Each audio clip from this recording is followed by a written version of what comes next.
You hear that dripping? Oh, that's because we got a new merch drop, baby, that just went live. The Be Good to Yourself Scribble tees. They sold out quick, so we brought them back. You guys like the design so much, we got socks on there to match, and we got the new Ratcon tees. They're available, them Ratcon tees, in pepper and emerald. That and a lot more at theovonstore.com. Thank you for the support. Thank you for being a part of our world. Today's guest is a country musician and songwriter from Jacksonville, Alabama.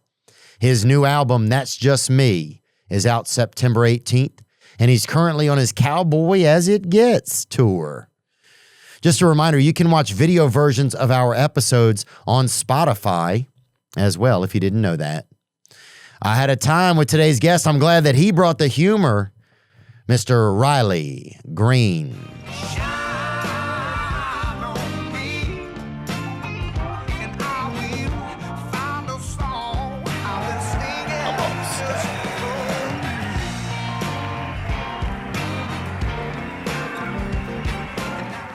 It's nice when I get home too to get on a bulldozer or something and go clear. Man, that's the most relaxing thing in the world. Is it? Yeah, get on a bulldozer and go out there and start clearing a road. Oh, yeah. And you don't realize how far you've been until you get off it to walk back to your car, you know? But it's just pushing trees over and clearing fields. God.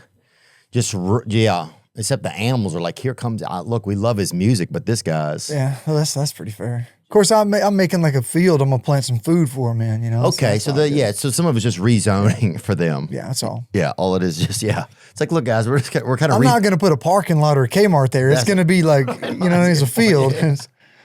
Yeah, dude. I'll leave them some shade trees. It's fine. Sorry, man. Yeah, I'm acting like you're the bad guy. I was like, but you made me the developer on Fern Gully. It's like burning the woods down. Like I'm not doing. I'm making it nicer. Like I dug a lake, like somewhere for them to swim. Oh, really? Yeah, man. Oh, Dang. God, that'd be beautiful. You made me the man. Yeah, dude. I made you the bad guy. You made me like the bad guy on what's the movie with the blue people? Avatar. Yeah, you made me that guy. It's like just destroying the forest, and I'm like making it nicer for the animals. Yeah. You're down there Yeah, man. I gotta get in prayer. I gotta get in the Word. I mean, what you gotta do is get on a bulldozer. Yeah, you come down there and get on a tractor. You figure your life out down there doing that. Do you? Well, what do you do? Like, I mean, what is your thing that you say is your biggest disconnect from all this? Like, what do you do? I don't honestly. See, that's the problem. Right. I don't have an immediate answer. I would probably say, probably working out or going for a walk, probably. Okay, well, that's definitely one of them. But like, you're still thinking about it. Yeah. You're still in it. You know what I mean? Yeah. I mean, if I go for a walk with a good friend, that's more like just kind of like contemplating, discussing stuff. But I agree. Having like, it's time for me to kind of like find some other outlets and stuff, you know? And I just got off a tour, and so that's like, this is one of the first times where it's like, well, who am I? You know, what do I do with myself? Oh, both of them. Who am I, and what do I do with myself? Like, you know, not in a whiny way, but it just like kind of hit me like that. And it's like, okay, so it's time for me to like kind of embrace some of those. But just so people know, I think we started in. You said you have like, you guys got a couple thousand acres down there in Alabama. I've got 1,780 right now that all touches, but I bought it in like little pieces here. Every time I go down there, I'm calling my neighbors up, see if anybody wants to sell anything. But my granddaddy Buford's brother, my Uncle Bill, had some property that I grew up running around on. It was 141 acres, and I bought that first. And then just since then, I've grown it, and it's just a never-ending project. I mean, you go out there, I'll go home, and it kind of keeps me sane on the road, too, because I'll be thinking about, man, when I get home, I'm going to take the D3 over here and clear this one field off or make this road around the outside of the property so I can go in here or I'm going to dig a lake over here. So you're just constantly creative because everything you do is making the land more valuable, right? You know? So. And you have a crew that does that with you? My dad and his brother used to frame houses. My dad was a carpenter and he's 70 now. So, I mean, they're both pretty old and kind of beat down. So I let them work around the farm and just, run tractors and all that. And they love that kind of work. And I got a couple of buddies I used to do construction work with that helped me out there. So there's always something going on. But when I get home, like, when you get on a tractor like that, you don't have your phone. I mean, you forget about it, Oh, yeah. And then going out there and you get caught up in what you're doing. And I've always enjoyed the kind of work where you can see what you did at the end of the day. Amen, I love bro. that about construction work, but that's something you don't get in what we do. Like, yeah, there's a lot of accolades and big moments and highs out of it. But as far as like what we do never has an end. You're never finished with what we're doing. Like there's little things you say, okay, well that went well, check, I'll go to the next thing. But like being on tour is, you know, my tour doesn't end. We just tour till holidays get here and people stop coming to shows and we start back around February, you know. So it's nice to have something that you can finish. Amen.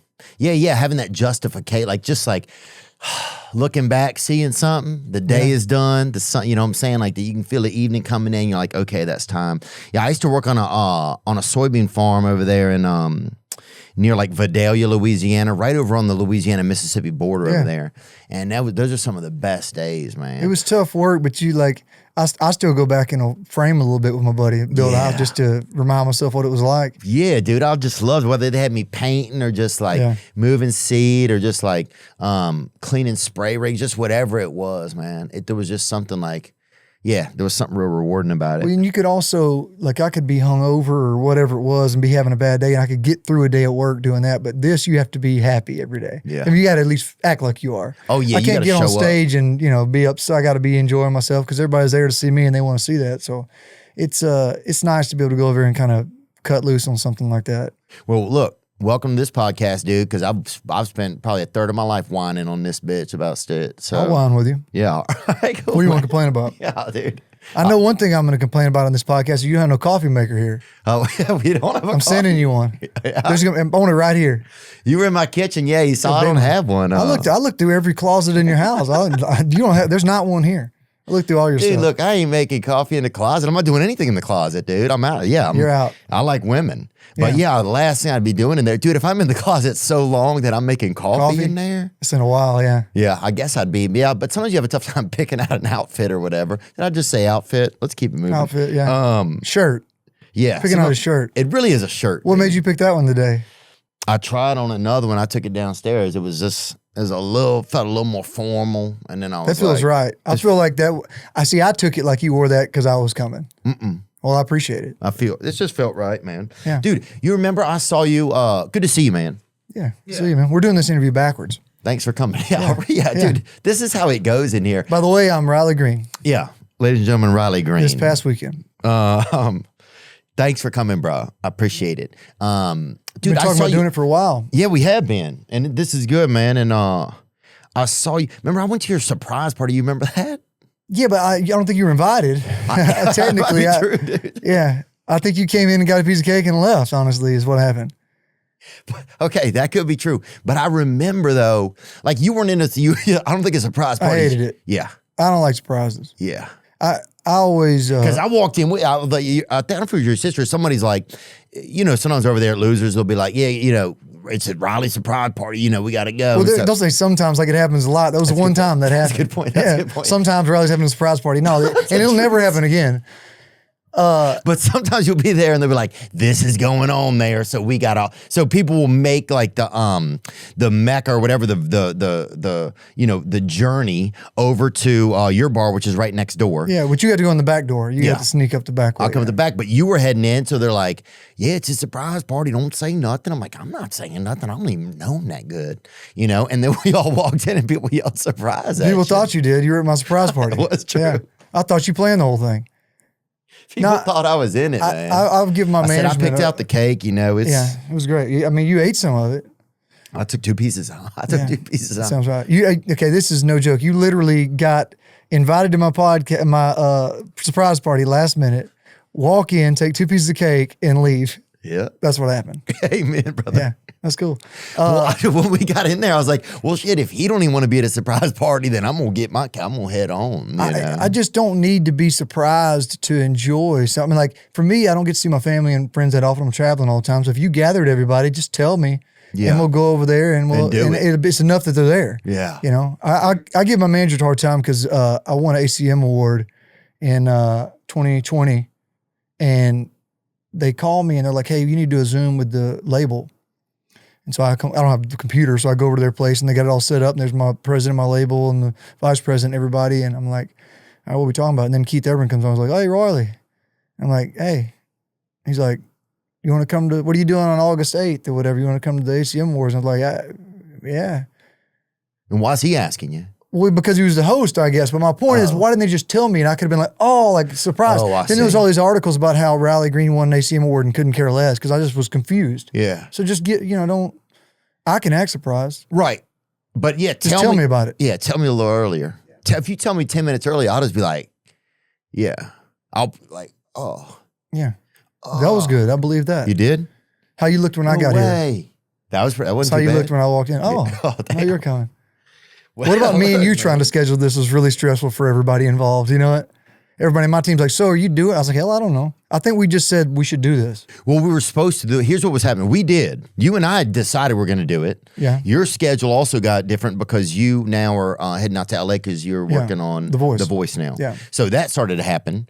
And then we were supposed to have Conor McGregor was supposed to be on. And there was this looming moment where it was like you had to pick. And no, you picked me. Okay. I didn't. His schedule was super tight. His schedule, you can lie to me for the sake of the. Oh, I'd lie to you. Yeah. But I just soon tell you the truth. It's just right now it's easier. Okay. But there's just like a lot of little moving parts. If he comes while I'm here, are you gonna make me leave and come back another time? Yep. Maybe he'll bring coffee. Honestly, if he comes and realizes you don't have coffee, he might leave. Bro, I didn't know you said this much stuff. I always feel like you're kind of a quiet guy, man. That's my bad read on you, you know? I usually talk a lot when I got coffee. You know what I mean? I'll probably start fading here soon. What, so you want me to do it, the interview? No, I got things. Okay. I didn't know if you like studied up or whatever. Oh, yeah, man. I studied up, dude. I got a good plan. Okay. I got a strategy ahead of me, you know? It's mild, but it is what it is, you know? Well, listen, if you start to run out of stuff, just give me the... All right. And I'll... Okay. You know what I mean? Yeah, dude. Yeah, if I need some help, I'm going to definitely... God, it'd be nice I get a little help from Riley Green. Everything's good? Everything's pretty good, man. What was I doing this morning? I was texting with John Party this morning. I like that dude. He's going out on tour. Interesting guy, isn't he? I've been a big fan of him for a long time. Unique voice, like everything's just kind of like an interesting guy. I've always used him as an example. When I signed a record deal and started having songs on the radio, I think the toughest thing to do is to be commercial enough that radio will play it, and then also still unique and cool enough that it's a good song and not just cheesy. He's always done a good job of that. He's had a lot of big songs. Agreed, man. He's an authentic dude, man. And he's man, I didn't know you put pictures up people when we're talking about him. He's an interesting guy. I've got a picture of me opening for him in Mobile, Alabama at the Soul Kitchen from like 2006. Is that where you started down there? Well, I know you started in Alabama, but at the Soul Kitchen, is that like is that a popular spot? I'm not familiar with it. It's on Dolphin Street. I mean, yeah, it was like one of the clubs you come up playing, you know? Got it. It was a big deal for me to play it. I opened for Chris Cagle there, Corey Smith there, John Party, several people, and then eventually I got where I was headlining it and then moved to the Sanger and then went down and played at the Floribama. And that Sanger's nice over there. It is cool, yeah. Yeah. Yeah, you played that Floribama during spring break times? I played Floribama forever. $150 a show, play for 4 hours, you get one free drink per break, and you get play 45 minutes at a time. Nice. And I remember John McGinnis that owns the Floribama was a good buddy of mine, and he asked me to come down and play during spring break every day for 3 weeks. It was like Alabama spring break 1 week, LSU 1 week, you know. The LSU folks love it up there. Oh, they love it anywhere, dude. It's true. Anywhere where something is fermented enough where they can make alcohol out of it. It's fermented down there. They love it. But I had to set my own tent up on the beach. And it was like, I'd be in the shade for about an hour and then have to move it, you know? Nobody down there listened to me. And I played every day from 12 to 4. You'd play under a tent on the beach. Like a tent you camp with, like a tailgating tent. Yeah. And I had to set my own speakers up and everything. I played from 12 to 4 every day. And then I would go back to the River House across the road where they would keep the bands. Bands would come in and play that night and I would go party with them. And I did that every day for 3 weeks and it about killed me. Damn. Definitely took 10 years off my life. Playing that early shift. Well, yeah, and then staying up all night too. I would like mosey down to the beach and get there in time to play at noon the next day. Oh, I'd be partying down there, dude. Oh, I remember partying down there. We buried a guy in the sand. I don't know if he's still there. I haven't heard from him. Kind of Weekend at Bernie's situation. I mean, look, dude, I'll say this. He wasn't that great of a guy anyway. Yeah. To be honest with you. And I'll know that and I'll tell his daddy that. But yeah, we've had some, I mean, who didn't have some times down there? There's some pretty epic stories down there. I broke a guy's arm one time. Arm wrestling in the Floribama. For what? Just for fun or for money? No, I mean, I didn't do it on purpose. And that wasn't for money. I was playing a show and I took a break and I go over on the side and these guys were like, man, you're a pretty big old boy. Let's arm wrestle. And That's for whatever reason. That's what we grew up doing. Yeah. Me and my dad and his brother and all them. And I beat 2 or 3 guys, and they were like, "Man, we're going to get somebody to." And they brought this dude over. He was probably 40, and he's all jacked up. And somebody videoed it, and his arm just snapped. And yeah. Was that a popular video that went around? I'm trying to think if I remember singing that. We can show you right now, right? Let me. Oh, there you go. You got to listen to it though. Oh, come on. You got to have the sound up. 3, 2, 1, go! Oh my God, bro. Stop, dude. That's enough, man. Sorry. How do you find that so fast? Huh? I don't know, bro. We got it. It's on the internet. Oh my God, dude. Yeah. I love that movie, Over the Top, Yeah. He turned his hat around and he was serious about it. Oh, that was a movie. I forgot about that film, man. That was a good one. You mentioned John Party. What about Red Clay Strays? Did you come up around them? They were always out They and were about. a little bit, I was already here, I guess, by the time they were kind of touring around Alabama, but it's always a good sign when you hear somebody's name or a band, and then you keep hearing it over and over again before they've gotten to a place where they're really recognized, on radio and award shows and all that. And now it's awesome because they've made it there. Yeah. They're winning awards, and what a cool thing. The town that you grew up in, what was it? How big was it? Jacksonville, I know it. I don't know how many people. I mean, there's a college there. When the college was in, I think it was around 8,000 when I was going to school. What college was it? Jacksonville State. Yeah. But it was, it was a really small town vibe when school wasn't in. And I grew up in a community right outside of there called Pleasant Valley and Williams community. And this one flashing light, one store called Green Store, E.L. Green runs the store. He's 94 years old. Still there? Doesn't charge tax. Yeah, he just guesses what everything costs. Oh, I love that. You bring Bring a it Snickers up there, he'll be like, it's $2, and next day it'll be $2.50, But all my granddaddies and their brothers used to go out and play dominoes in the morning before work. We'd stop in there, and it's a cool little vibe. Hadn't changed much either. Look at that. There's EO right there. You got a picture of him. So was he related to you? Probably. Look at this dude. Probably. That guy's a legend. No way, that's him? I saw him yesterday. Dang, I want to go see him. Come on. My dad said they bought their basketball shoes there. They played in Converse All-Stars. He sells Converse All-Stars. And those shoes are horrible to play in. oh, it's like begging to break your ankle. And you slide. You just slide everywhere. I don't know how they did it. They must use a different type of, maybe some type of turpentine. I'll tell you what old Beanie the Jet Rodriguez using things, though. You know who that is? Remember on Sandlot, the guy that jumped the fence? And went, Oh, yeah. He put those black ones. There he is. What did he put on? Man, your man is quick. He's crushing This today. is easy to do an interview like this. Oh, he's you just doing say anything and Oh, yeah, look at those. What are those? What were those? Something flyers or something? PF Flyers. PF flyers, bro. PF flyers were a real shoe. No doubt. We had those ones that would, remember when those shoes came out that would blink or whatever? You talking about light up shoes? Yeah, and everybody would just call you like a queer all the time. Did they And say like, that? what? Yeah. Why would they say that? I don't know, because your shoes were dang blinking. I get it a little bit. Or people like, your feet are gay or whatever. I don't guess I had any. Those were probably expensive shoes. My parents wouldn't buy me those. Were your parents, what were they like? Growing up, pretty strict over there? Or what was it? What was it like? I mean, it sounds like just a good small town environment. It sounds just like a real kind of American Southern environment. Yeah, there's a lot about where I grew up that kind of looks like a movie, like going back in time. I'll bring people down there and they'll be like, man, it's really like this, My dad built houses. My mom was a school teacher. I never got away with anything. Mom caught me anything I ever did. Pops built houses for a living, and I used to go out and work with him when I wasn't playing ball, so I tried to play any sport I could to keep from having to work. I was really lucky. All 4 of my grandparents lived in the same town. So I saw my grandparents every day. So I was really close with all them. That's awesome, man. Yeah. And do you think that's what led you to writing Grandpas Never Die? That's just a lot of 100%. that's a lot of influence of why Grandpas Never Die. My granddaddy Buford loved country music. He'd sit around with the old Epiphone guitar when I was a kid, and we'd sit around and kind of play. And we ended up turning his parents' house, my great-grandparents, into a music hall. And on Friday nights, all these old people would come out there and play and tell jokes. And I'd sit around and watch how they made chords and learn how to play like that. But yeah, that's my granddaddy Buford. And my granddaddy Lyndon was a big fisherman, golfer. So I'd hang out with him every day. And I wrote the song about him as a tribute. And then, of course, it became a big hit for me. And I ended up putting both of them as co-writers on the song. So, dude, that's I got awesome. songwriter credit for it. Bro, they must have felt, they must be so proud, huh? Yeah, my granddaddy Buford died in 2010, so he didn't really get to see me, like have any real success. I was kind of starting out with music, but My granddaddy Lyndon got to come see me at the Opry. My grandmother Nancy did. My grandmother Lola Jean's still alive, so she's probably cutting grass right now. Dude, she loves it. That's awesome. Yeah, man, I definitely miss things about like that at home, man.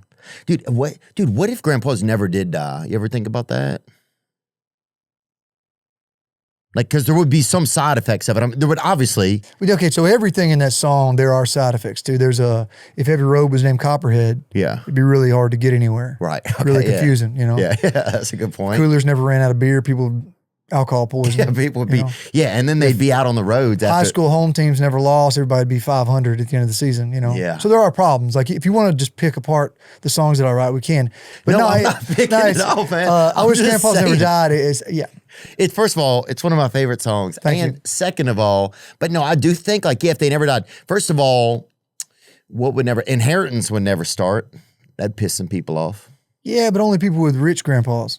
Right, but because I mean, But even if you had a shitty grandpa, if he had $50, you knew you was getting a little waterfall. Yeah, but grandpas always give you a little walking around money. A lot of them, but that other pocket. Some of them, my grandpa would only reach into one of his pocket. And I knew in that other pocket that's where it was. Oh, yeah. My granddaddy always had a $2 bill that had that was popular. Had a picture of Bill Clinton blowing a whistle on it. Oh, yeah. So it was not real, but he'd give me that. But he'd give you that. Yeah, that's a good idea. Giving fake money to children. Yeah.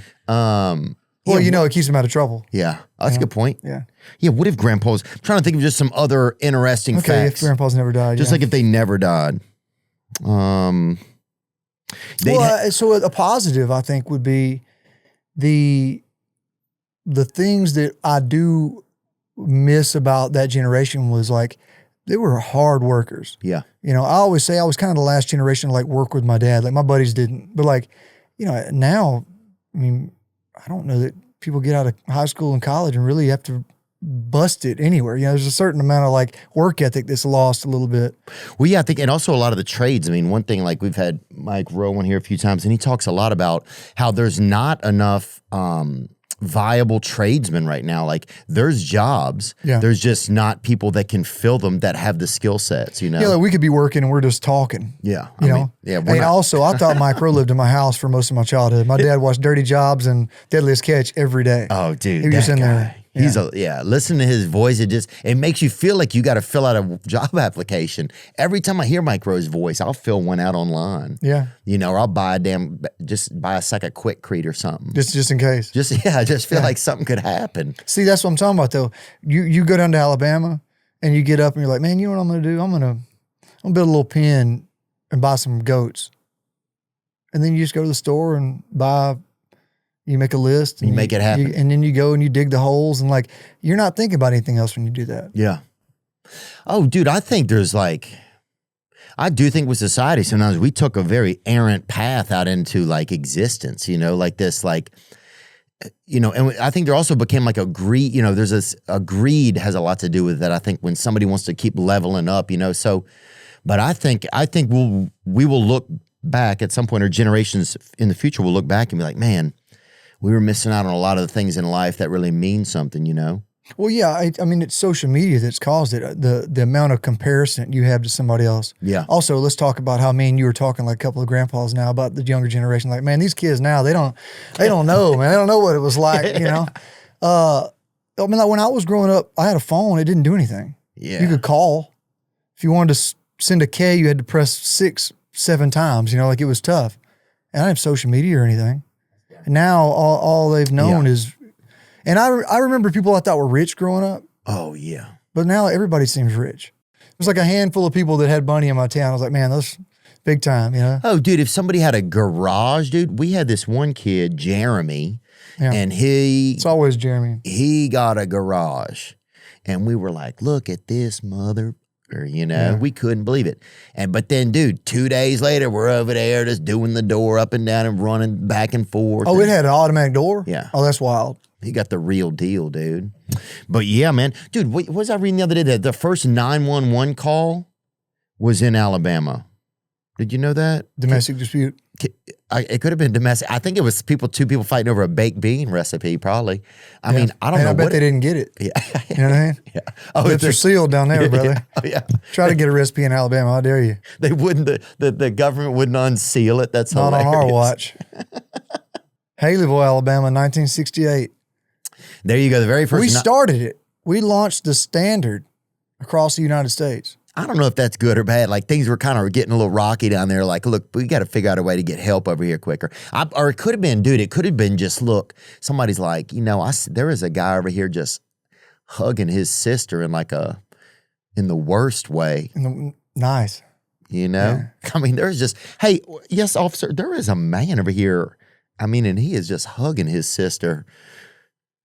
Yeah, I just don't know what that 911 call could have been anything, Honestly, what would that hug have to look like? You're sitting over there just crushing the heater in Walmart parking lot, and you see somebody hugging, their brother and sister, you go, that's a little too long. Yeah. Honey, give me the phone. I'm going to call this in. Yeah. It'd be out of towner that called it in, I'll tell you that. Yeah, it would be. And it wouldn't be somebody from Louisiana. I'll go ahead and tell you that, too. Louisiana, Mississippi's not making that call. No, they'd be like, hey, these people are stealing our style. That's what they would say, bro. They're stealing our smoking vibes. a cigarette, holding a baby. Yeah. Oh, God. Dude, I remember, and I've told this story, but we had this lady, Miss Robin, and she was like our teacher. Mm-hmm. She was like our... She sounds like a teacher, Miss Robin. Oh, yeah. Good call. And she was, damn, Riley, cooking me today, man. And she would, the other kids would do nap time, right? But I didn't really believe in nap time. I wanted to get busy and get at it. Yeah, I got that. I was ready to get to work. I was probably like that, yeah. Even as a kid, I was like, what are we fucking doing? Nobody's doing shit. We got to take a break from that. You get old and realize nap time was for them, not for you. Oh. You know what I mean? That was their break. Dang. Lay down for a little while. Yeah. You need a nap. You know what I mean? Yeah. I'm going to hit this heater. And that's what she would do, though. Miss Robin, though, she knew I didn't sleep. And we had similar hair. And so she would come and kind of hit me with her foot. And that meant I could go outside. And she'd light up a cigarette. And and I would just lean on her car tire. And she would just tell me about her. Smoke and look at you? Yeah, and she would just tell me stuff about her husband or something, Roger. And he wasn't doing shit. Yeah. And she would Most Rogers aren't. Yeah. They called it. Hey, listen to this. This always. Well, I don't know why I got the laughs today, man, but I'm glad I do, man. Thanks for coming in, man. Thanks for having me. Yeah. And we'll get some coffee coming shortly. You know what bothers me? What bothers you, Riley? Because I bet it's a lot. Well, one thing that really bothers me a lot. How do you look at a baby and name it Roger? Yeah. You know what I mean? Yeah. Like my granddaddy's name was Buford. How did you look at a baby and say, that's Buford? That's Buford right there. You know what I mean? But in the South. And then think about you're playing with the kid when he was like 10 and you're another kid. You're like, Buford, get over here. Like, that's wild. Yeah. We had a fella named Fremont by us. And people thought he was rich or whatever, or gay, just because his name was like real high end. Rich or gay? People thought. One of the two. Did his shoes light up? They did not. Did they roll? Oh, those wheelie shoes? Yeah. Those are the best. I mean, you saw a kid doing that. That was a little after my generation. So I feel like, I don't know if we had those. I would see kids have those. They had the Reebok pumps. Remember those? People would pump those shoes. I like the Reebok. I feel like I've always judged my shoes and clothing as in would the version of me that doesn't wear that kick the ass with the version that did? You know what I mean? Wait, say it one more time. So the version of me that wears wheelie shoes would get his ass beat by the version that didn't. You know what I mean? Oh, yeah. That's why I make decisions in life. And then you go with what you're like, that's not for me. Yeah. Got it. Yeah. What's the worst, what's one of the best or worst bar fights you ever saw out there? You guys get coffees and then ask that again? Yeah, for sure. Hell yeah. We're about to get into a some. different gear now. Prize Picks is America's #1 sports picks app. The app is really simple to use to get started. Just pick more or less on 2+ players' stat projections and lock your picks in. Rather just pick teams? Prize Picks has that now too. Just pick the winner, spread, and total on any major game or fight. And with the summer of soccer coming to a close, there's no better time to get in on the action. Make a soccer lineup or just pick the winner of the game and keep it simple. Here's who I'm going with to win the cup. How about España? España. Yamin Lamal. That's right. I've got Spain to win the whole tournament, and I can take that on Prize Picks now. Plus, you can even follow me at Theo Von directly in the app, see your friends' picks directly in the social feed, and tail them with just one tap. It's that easy. Best of all, Prize Picks will give you $50 in lineups when you play your first $5 lineup. Win or lose, you'll get $50 in lineups. Use promo code Theo when you download the app and sign up today. Prize Picks, code Theo. Play responsibly. As you guys know, MoonPay is my go-to place to buy crypto. And now they just launched something new called MoonPay Agents. It's tech that lets AI actually handle your crypto for you. Think of it like a smart assistant that can buy, sell, trade, swap coins, set up recurring buys, even convert crypto back into cash, all on your behalf. You just set up a wallet through MoonPay, verify your identity once, fund it with a bank transfer, Apple Pay, Venmo, or PayPal, and your agent can get to work. Your keys stay on your device, so you stay in control. And it works across major chains like Bitcoin, Ethereum, and Solana, with tools like ChatGPT, Claude, Gemini, and Grok. MoonPay already powers crypto for millions of people in over 180 countries. Check out MoonPay Agents at moonpay.com/agents. Crypto is risky and can be volatile, so do your own research and trade responsibly. I ain't been on a podcast where they can look up stuff you're talking about in a long time. I guess they did it on Bussin' with the Boys. Yeah, those guys That's are great. cool. That's nice, man. Oh, it's nice, man. I mean, look, one of my goals this year is to try and learn more stuff and get a little bit more involved in kind of what's going on like in the universe. Since I'm not touring, I have a little bit more time to absorb some things and just to want to do that, you know? It's like how far Pluto is from Neptune or just like more social things. Like, I think, just consume more like different types of artist work, right? Different films, just absorb more stuff. Yeah. So it's like I have more things to like think about and talk about. Well, I can comprehend that. You're probably like me in that I don't listen to as much new music as I used to before I got in this world. Not necessarily because I'm burnt out on it, and not really because I'm like, I don't want to get, drawn to something that's going to influence me to be like that. I don't know. I think I'm busy and don't pay attention to it like I used to. I don't have a passion for it like I did. But I mean, like you don't probably watch a lot of stand up isn't it weird that you get removed from it when you're in it? I feel that way with me. That's a good point. Yeah. You think you're in it. So you'd be in more of it. You just got so much of your own stuff you got to be concerned with that I don't. Yeah. There's a lot that goes into it, especially once you get to touring and like with podcasting, like I'll sit and watch through every single episode. Like I was up last night till probably, 11. Watching yours. Putting notes on an episode, like giving notes and like, stuff. And like, cause sometimes we'll say stuff where it's like, oh, we can't leave that in, we just can't. Like sometimes we'll say stuff that's slander. That's like, it's like you got to check through or send it to an attorney. Like there's just different things you got to do now. And so, yeah, I think there's a lot that goes into that. Did I hear you say that you don't have a computer? Yeah, no. No, I mean, I certainly didn't. They got me one during COVID to do like Zooms and stuff. And I remember my managers had me set up on this Zoom interview with a radio station. They were asking me to go to like speed.com or something and see what my bandwidth was. And I didn't have internet at my house. And they couldn't believe that. Damn. Yeah. When I go home, it's a disconnect from it, Yeah.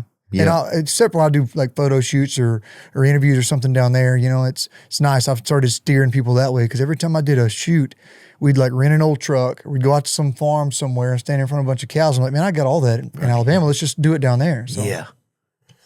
Do you run into a lot of like ex-girlfriends and stuff around home? What's that energy like? Because I'm sure you had a girlfriend at some point. At some point I've had a girlfriend. Yeah. It's, I'm glad you brought that up. Because you seem like a guy that would have a girlfriend at some point in his life. Yes. Yeah. You're right about that. Thank you. And we just had to switch our coffee into some different cups. That was for the people watching? Yeah. Okay. Dude, and you just said something that's kind of interesting. Tony's cup. Oh, Tony, hell yeah. Hope he's good. You got Vivian's cup. Well, Tony used to drink. He'd passed. He had HIV had. Damn. But we washed it. R.I.P. Tony. Not a lot. He didn't have the big case. He had something light. But a lethal case, all the same. Yeah, he caught it in the spring. Yeah.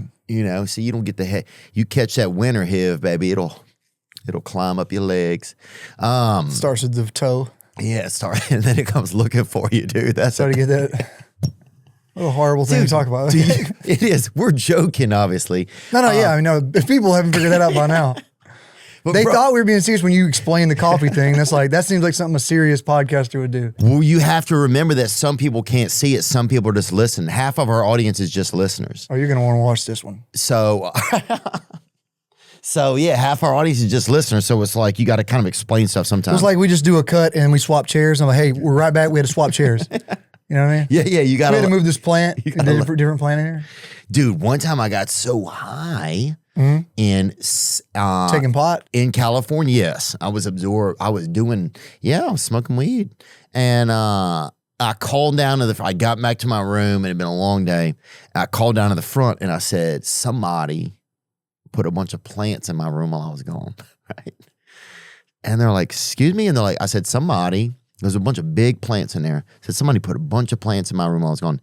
And they came up and it was just the regular plants that had been, I'd been in this room for a week and I just had never really noticed them, I guess. Okay, that's really fun for me because I had a thing when I first got a tour bus. I'd been touring for several years, but I was driving to shows or whatever. So there was such a big, that was a huge moment. Oh, that's a relief. And I took a buddy of mine out on the road with me to kind of help me, whatever he was doing, assistant, whatever you want to call it. And I had this thing where when I was drinking, I would take all the plants from the lobby of a hotel and put them in my room. And when I say we got a bus, I was partying back then. I got after it. So as they say. Yeah. And I don't know where that came from. I never wanted to steal anything. And I would always take it back. But my room would just look like a jungle. I would take any potted plant I could get, furniture from down there. Just wheel them in there. How would you guys get them in there? I just go to the downstairs and pick them up and kind of you see on cartoons where they walk behind the thing like it was covering them, Yeah. It was a real silly thing. I remember being in Mobile. We played Mardi Gras down there, which is where Mardi Gras originated, by the way. Mm-hmm. Thank you. Yeah. And somebody probably called 911 because shit was getting weird down there. It does do that. Get hit with a moon pie down there. Yeah. Moon pie started down there, didn't they? Where did moon pie start? I don't know if the moon pie started. Here we go. Where'd they start? Before you move on, we're going to hold that thought. Tennessee. Let's go. Chattanooga. Oh, wow. The Windy City. The moon pie originated in 1917 at the Chattanooga Bakery in Tennessee. Mountain Dew started in Tennessee. Did you know Appalachian coal miners wanted a snack in their lunch pails, and that was how it started. God, I'd love that. Mm-hmm. Wouldn't you love that? You've been in a mine all day. They requested a filling treat as big as the moon. Did they really? I just knew that. I didn't read that. They requested a filling treat as big as the moon. That's why it's called a moon pie. Who wrote this? This is. There's made up stuff on the internet. Did you know that? I figured that out the last couple of years. People can just say whatever they want, put it on the internet. Yeah, we never figured that out. We'll just look it up and say it. Yeah, we don't really test anything. Well, you can just say whatever you can Oh, nowadays you can say whatever. What I've found is all you have to say before you say whatever you want is "get ready with me." Yeah. If you say "get ready with me," you can say whatever you want after that. It doesn't have to be true. I found that out. Did you seen that? There's videos. Dude. They'll say "get ready with me" and they just make up stuff. Well, it's gotten bad too. It's like "get ready with me for my nephew's funeral" or whatever, and I'm like, what? Why is that, dude? It's like, or they're like, oh, get ready for me while I cheat on my spouse or whatever. And sometimes it's just like, this shit is not helpful to people. Well, hold on a second. No, you're right. But there's a world where a get ready with me, like if you did it to go do something, that'd be interesting. I mean, I'd be putting makeup on. You're just, the actual get ready part's going to be pretty slow. Right. You're going to be putting your clothes on. Right. But explaining where you're going. Yeah, saying where I'm going. Get ready with me, guys. Do they do a to go fishing? That'd be good. Get ready with me to go fishing. And then talk about what lures you're going to take and stuff. Oh, yeah. Talk about my rigs. Let's do a good old boy, get ready with me. That's not I like that. That's not a bad idea. Yeah, it's not a great idea. It's not a great idea. We're not going to get any endorsement deals out of it. I don't know. Yeah. Who would watch it though? Swim bait. You'll get a lot of women watching it, dude. I think. Yeah. And I'll get their friends, That's right. And that's fine. I think that's okay with me, dude. I just thought of it. You kind of remind me of Brink. Who is it? The movie Brink? Bring it up. Maybe it's a combination of the good guy and the bad guy. Ooh. You see what I mean? Those two guys together, that's kind of... That's a man on the right? Yeah, and he's the bad guy. Man, look, immediate hate when I look at him. for me because of the movie. you saw this movie. Yeah, but I think there was a little redemption at the end. I think he like helped somebody up after you pushed him down or something. Brink. Yeah. Yeah, and I'm I sorry. can't believe you hadn't seen that. I don't know this actor, and sorry, dude. I did it. This guy does look also a little bit feminine in this section, in this image because he's wearing a neck. I think the necklace has a woman. It's the lips. I mean, he's got. Yeah, never mind. It's a great point. The guy definitely looks kind of feminine in this. Yeah, you don't have to tiptoe around that. Yeah, I don't have to apologize, dude. Yeah, He's gonna be way more offended if he wears light up shoes than what you just said about him looking feminine. I promise. that dude will do a get ready with me. I feel like, and this character would do a get ready with me. That's fair to say. 100%. Okay, good. Okay, good. 100%. That's what I feel like. But yeah, dude, that's got to be. I mean, like, I can't figure out what we've been talking about. that's okay. This is what this whole. Okay, that's what this is? I've been doing All that for 10 years. Cool. That's good. It seems like we start somewhere, We'll get somewhere. but it's rubbing off on me. I did the Brink thing, and I don't know what we're talking about before that. That's okay, dude. I'll tell you this. You've done a great job of just being yourself, managing things well, staying in control, confidence, and a lot of good humor. I didn't even expect it. I was working on posture. I was hoping that was going to come. That's not really there. Dude, you want some good posture? I'll tell you where to go. You're a funny guy, man. I'm all right. Today, Yeah, I'm but like- I'm but okay it's- today. It's contagious, man. You be around funny people. Do you feel like totally honestly, do you feel like if I showed up at a music place, I would feel like, you know, I would sit there wishing I could do music. If you show up to a place where there is a comedy, do you feel like you have to be a funny guy? No. No. But I think everybody wants to be funny. Do you? That's a good. I That's think actually a so. good I mean, question. right? Huh. I feel like funny is probably the quickest way for somebody to like you. That's fair. Because, you know, when you see somebody, especially somebody that's famous, you see somebody that's famous, you're thinking, oh, he's probably a jerk. You know, he's probably... That is people's first But then thought. if you're a little self-deprecating and you kind of cut up, they go, oh, man, he doesn't take himself too seriously. Yeah. I feel like those are the people I like. Do you feel like people think that about you ever? Like, it's probably, especially if you're also a handsomer guy and a popular guy, people probably give you a harder time about it. You need to be real funny is what you need to do. Yeah. You know? Yeah, you gotta be real funny. Word to the wise. Did you? Yeah. What was one of the best bar fights down there? You tell me that. I don't know if I asked you. No, that. we went into a completely different rant after that. It's always girls. Girl fights are always way more serious than guy fights, I feel like. You know? And I'm always surprised, too, at the song they get in a fight during. One of your songs? Well, there's been a couple of videos I've seen of people, like, getting in a fight during I Wish Grandpa's Never Died. Oh. Or I got a song called Jesus Saves. Yeah. You know? And, like, that's so... How do you emotionally go to... Right. blows. Right, like Jesus saves, but he better not save that bitch, you know? Yeah. And somebody just comes across and just... And the craziest part, people sometimes that are fighting, like already will be in like a cast or something, in an arm cast or something. That's the kind of shit I don't get. Yeah, like they just got out of a fight to come. Like they just got out of a fight and now they're Well, just... you know, I will venture to say this. I bet you the people that fight at bars or concerts probably do it often, habitual. You know what I mean? Those are the ones. It's probably not a lot of people. It's a handful of them that are just... They keep doing it. I had buddies growing up that liked fighting. Yeah. You know, they're like, they go to the bar like they were going to get in a fight. Right. I feel like I got goofier. You know what I mean? I was always like, take my clothes off or like jump in a lake or something like that. You know, I don't... Right. Instead of the fighting guy. Yeah, I don't... Yeah, like get ready with me while I go fight or whatever. Like that would be...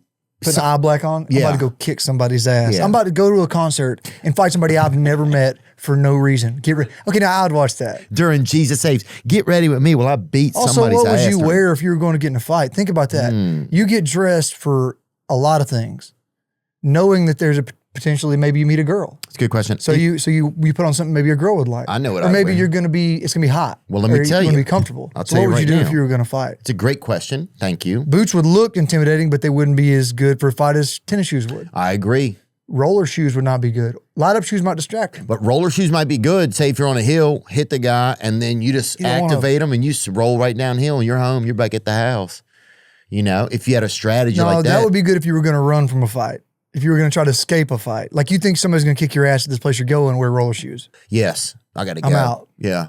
and like you ain't leaving, and you're like, watch this, and you just Watch this. You just lift the front of your feet up. That's what I'm saying. But like no other part of your body has to move, and you just look back, and your hair is just flowing as you just. Oh, that's cool. God, honestly, I changed my opinion about those. That would be nice. But yeah, dude, there's some chick out there. She's in an arm cast or whatever, and she has a dog. She says she does, but it's been taken or whatever. It's gotten by CPS, and is it Child Protective Services? It is. They take dogs, huh?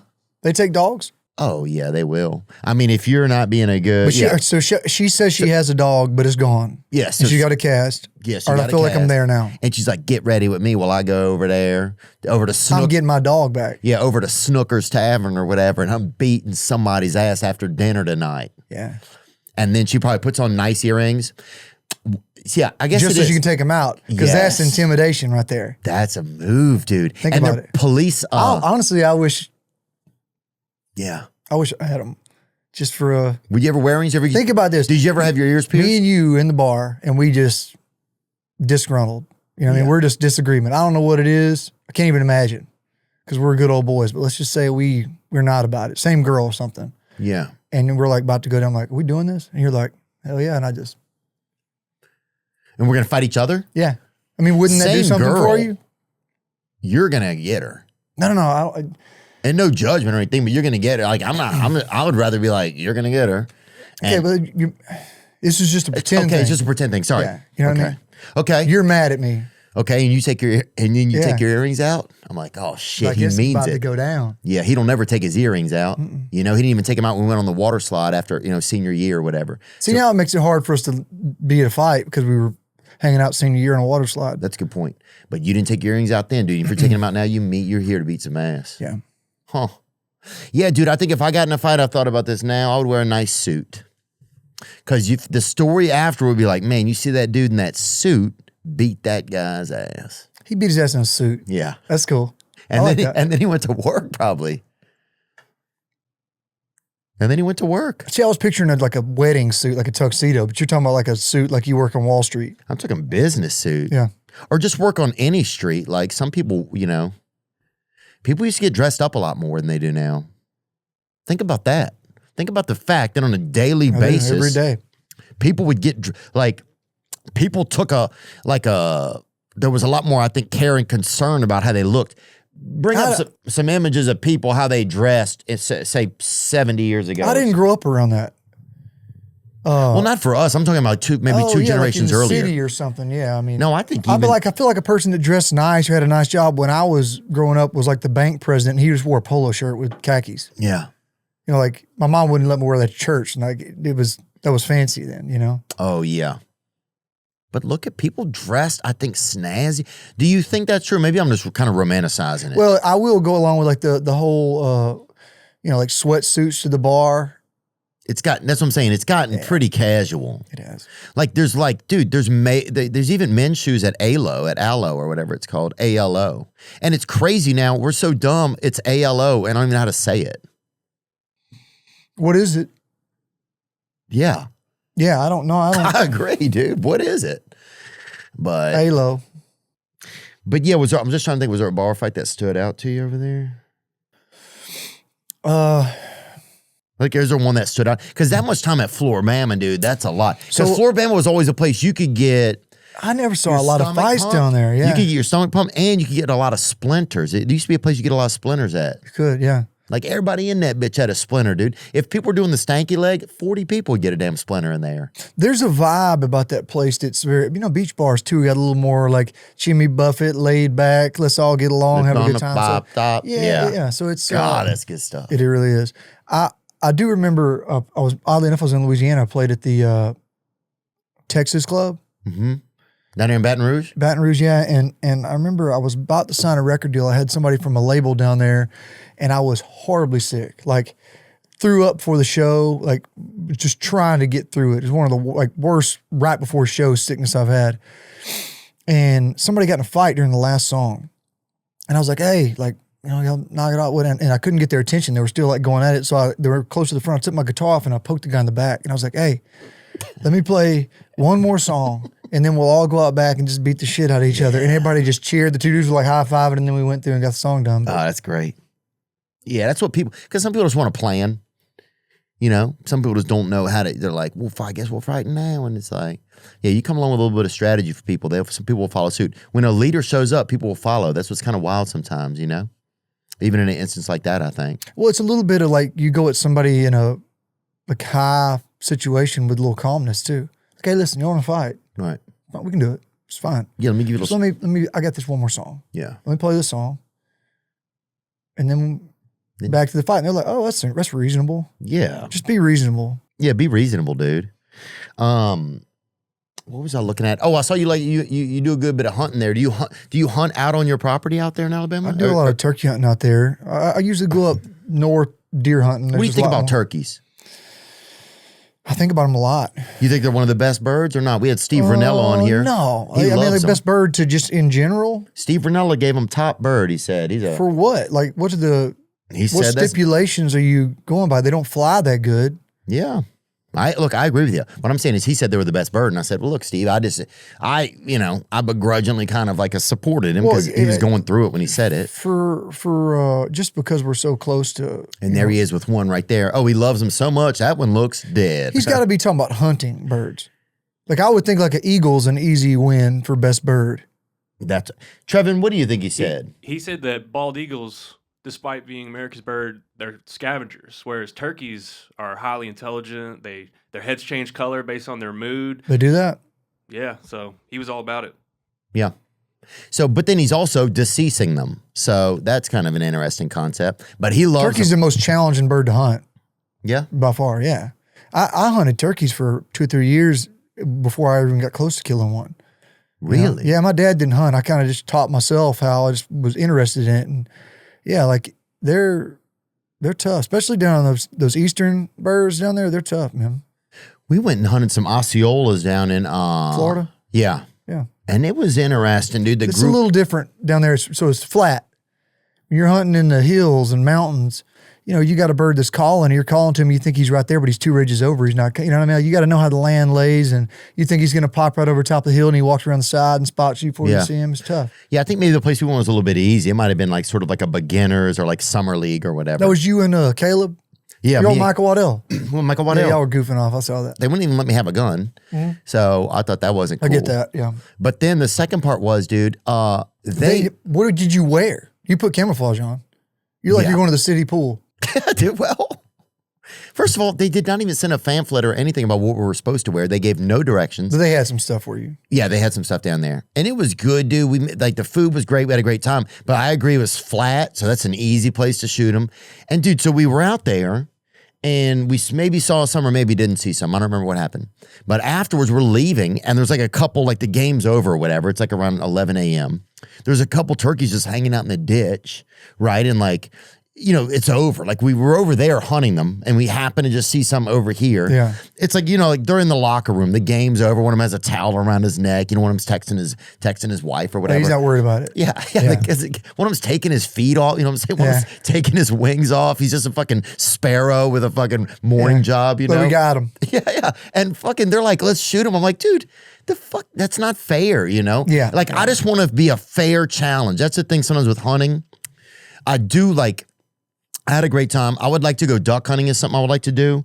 I know a guy. But that is that's a fair, like, I just like a little bit more of a fair challenge, you know?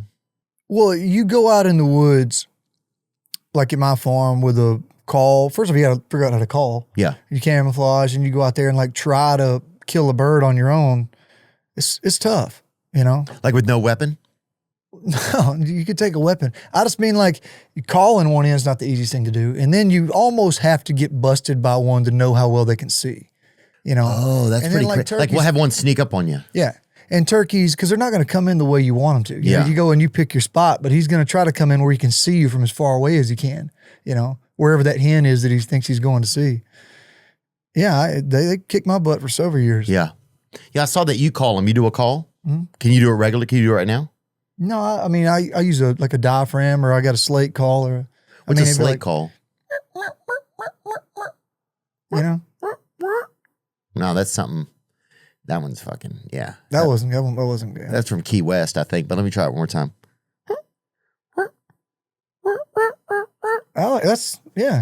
That's pretty good. It's pretty simple because the goal is you're trying to Do it one more time.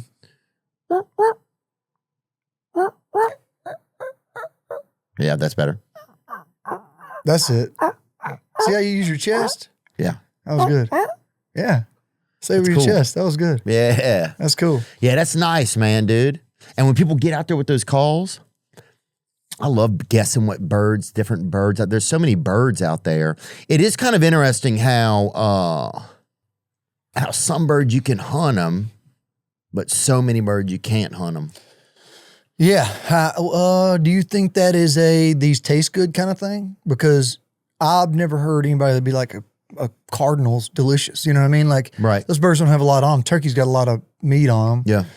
Dove and pheasant are obviously really good. Birds eat duck or good to eat geese. Yeah. You think that's what it is? You think that traditionally Indians, whatever it was back in the day, like started hunting birds that they ate, and they ate some robins, and then they were like, that's not good. And then we just adapted to that. And we're like, these are the ones we're going to hunt. I bet you're probably right. I bet there was always also some pervert always eating a blue jay or whatever off on the side. And like, look at this little weirdo. I mean, because I don't think people eat like skunks either, you know, maybe Yeah. in Louisiana, but I mean. No, I mean, raccoons people eat a lot. My brother would kill raccoons. And Raccoons people eat. he would put notes up squirrels, at the yeah. church and see if people had any in their area. And he'd go get them or whatever. But yeah, I guess that is a good point. You kind of eat whatever's the most plentiful because you also had to feed a lot of people. Yeah. It's not like you're like, you know, if you're just out there hunting for one all day, it's kind of Yeah, like. I mean, turkeys are from back like the settler days. Yeah. You know, like that's what, it was like the guy and turkeys that came over on the boat. Yeah, and if you saw a fat turkey, if people are like, hey, bring some lunch, and one dude brings a turkey and one dude brings a little nightingale or whatever, it's like the dude eating the nightingale. If they brought like a nightingale stew, yeah. you know what I mean? Yeah, you'd be like, that's a fucking weirdo, I think, making that shit all night. Yeah. Blue jay casserole. Yeah, dude. That didn't sound good. Some dude out there Yeah. with a damn making whooping crane omelets or something. What about some swan nuggets? Now, them bitches sound good. You ever eaten swan? You know, they also don't hunt a lot of real pretty birds either, though, you know? I haven't eaten swan, no. I'd have a little. You would have a little? Yeah. If you went to Thanksgiving, they had swan. I bet Trump's eating it. It would look like on a silver platter, like with the Yes, if they kept the arch. head You in. got to make sure you keep the. Yeah. Anywhere worth going is worth going in a pair of good boots. Find your perfect pair with Tecovas. Tecovas crafts quality Western boots for everyone. Everyone. From generational ranchers and lifelong cowboys to first-time boot buyers. Tecovas boots are handcrafted with over 200 meticulous steps for broken-in comfort right out of the box. Dress up or dress down. Boots that go from festival to dinner, no problem. I wore my Tecovas the other day, right into the Franklin Rodeo, right at home, baby. And then I wore them to the DMV to get me a driver's license renewal. They can handle it all. Right now, get 10% off at tecovas.com/Theo when you sign up for email and texts. That's 10% off at tecovas.com/Theo. Tecovas.com/Theo. See site for details. Tecovas. Point your toes west. Knock, knock. Who's there? Knock, knock, knock, knock, knock, knock. That's the sound of them bedposts popping, king. When you're on that Blue Chew Gold. It's time to make your neighborhood noisy again, guys. You remember when getting aroused was easy. You know, just looking at a Sears catalog or just drawing a picture of your, a third cousin on the wall or what, you know what I'm saying? Whatever invoked the idea of a particularly ripe peach in your head. Blue Chew Gold brings that feeling back. There's a reason Blue Chew is the #1 brand for better sex. Experience it yourself at bluechew.com. And we've got a special deal for our listeners right now. When you buy 2 months of Blue Chew Gold, you get the third free with promo code Theo. That's promo code Theo. You will also receive an additional 10% off, plus free overnight shipping on your first order in case you need it quick. Visit BlueChew.com for more details and important safety information. We thank Blue Chew for sponsoring the pod and the bedroom. Let me see. Raleigh's doing calls here. What do you got, an earpiece in or something? How'd you know that? Or No, you we can see showed it a second ago. Oh, that's how I'll start the show. Oh, it is? With a duck call.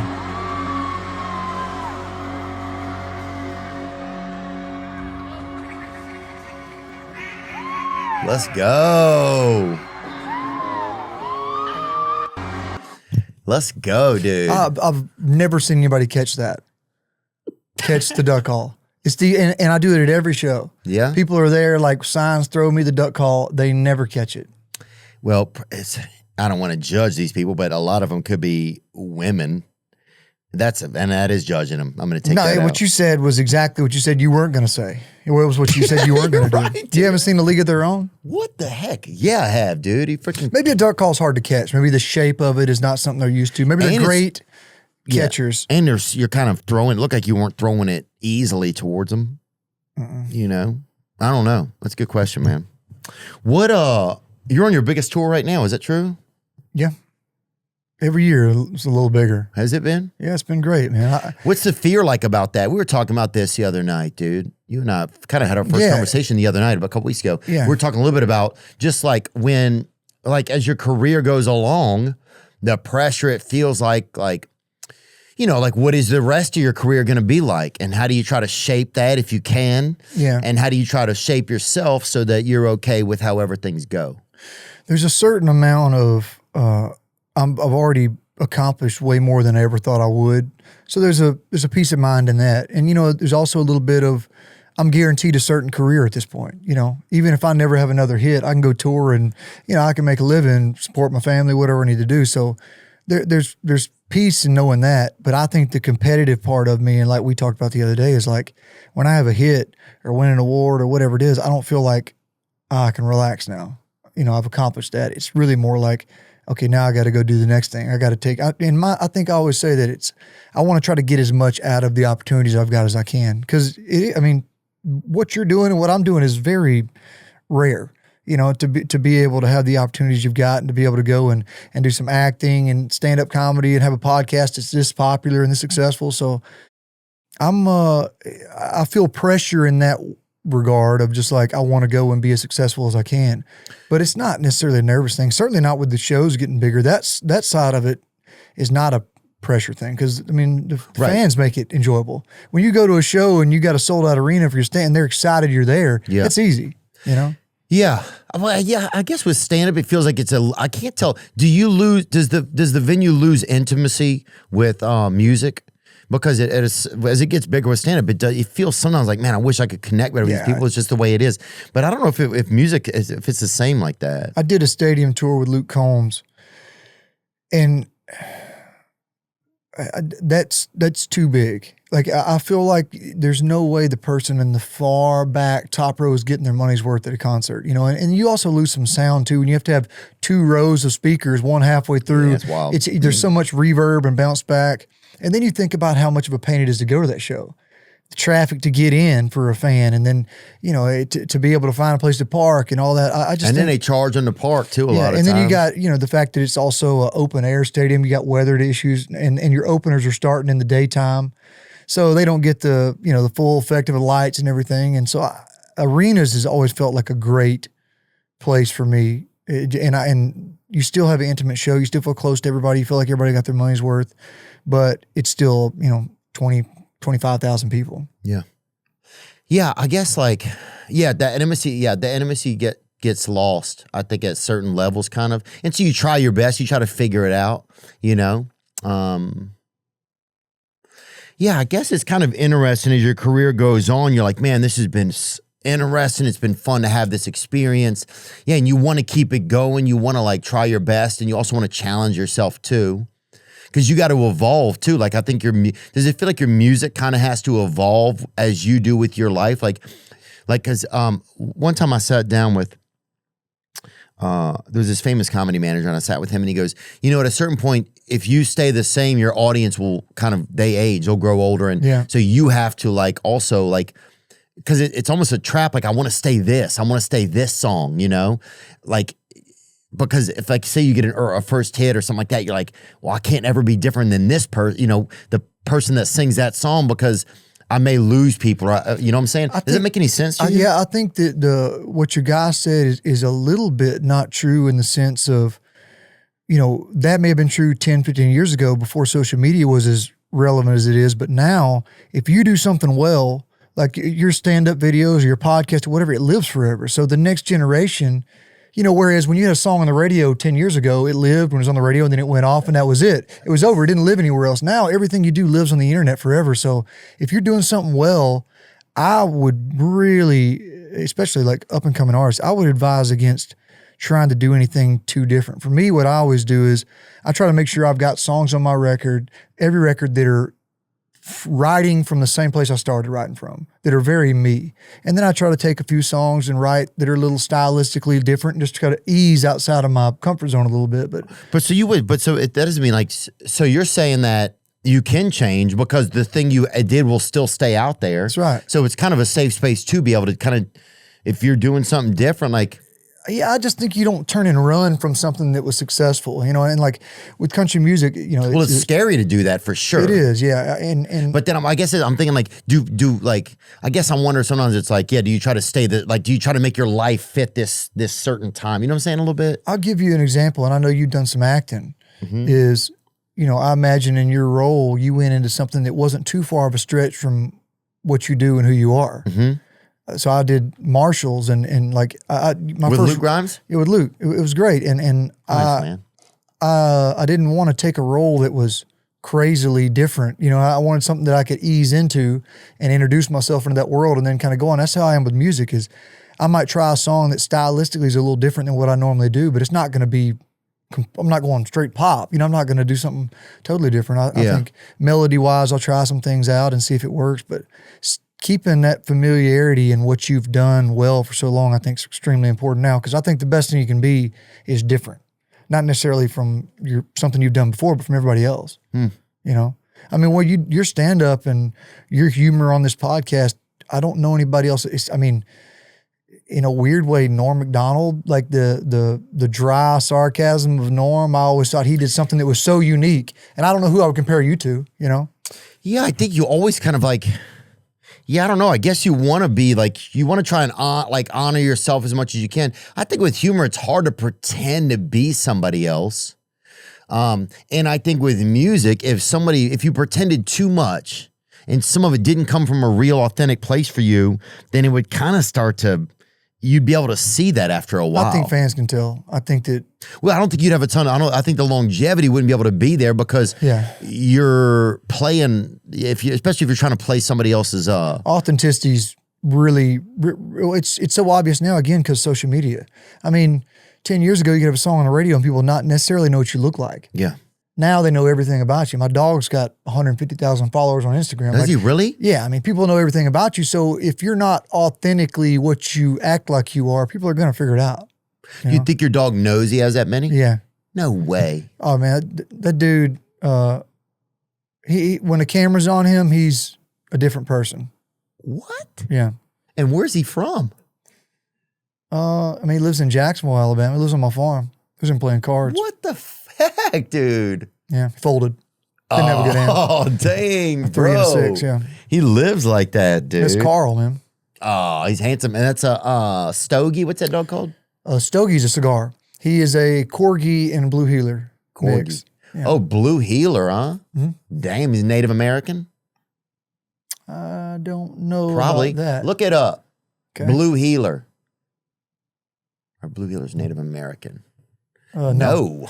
You know what? That's the most direct answer to anything I've ever seen asked on the internet. No, Blue Heelers are not Native American. Native to Americas. Man, this shit That's might good, be fake.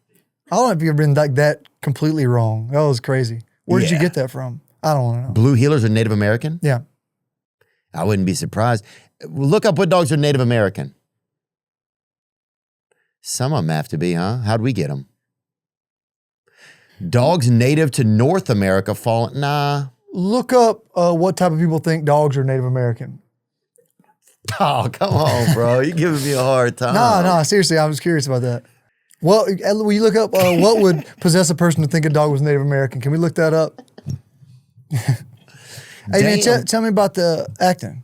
Did you enjoy it? Yeah, I'll tell you about it in just a second. I want to finish this conversation. I think this conversation is done. You said that dog was Native American and no dogs are Native American. How about this? Well, look up this. How about this? What dogs were owned popularly by Native Americans?